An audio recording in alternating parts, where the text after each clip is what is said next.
عمرك ربيت هامستر قبل كده؟ حيوان لطيف وكيوت وكل البنات عينيها بتلمع اما بتشوفه.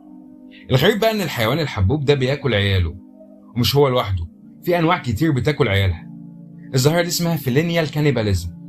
الخنازير والحشرات والتعابين والطيور والاسماك، وكل نوع منهم بيعمل كده لسبب خاص بيه. تعالوا نشوف. الموضوع غريب بالنسبة لنا عشان حياتنا محكومة بقوانين وعقل مش موجود زيهم في عالم الحيوان، فمش شرط كل تصرفات الحيوانات تبقى منطقية بالنسبة لنا. وهنعرف دلوقتي ان ممكن يكون تغذية الحيوانات على اطفالها استراتيجية ناجحة تساعدهم على البقاء مش على الهلاك. يعني مثلا الهامستر لما بياكل اطفاله بيبقى عشان عايز يسيطر على العدد بتاعهم. لما انثى الهامستر تولد 8 او 9 لازم تاكل 2 منهم، ولما العلماء عملوا تجربة وضافوا 2 كمان للصغار بتوعها اكلت 4. معنى كده انها مش هتقدر تربي اكتر من عدد معين 6 او 7، ولازم تحافظ على العدد ده حتى لو هتضطر تاكل منهم. وهو ده السبب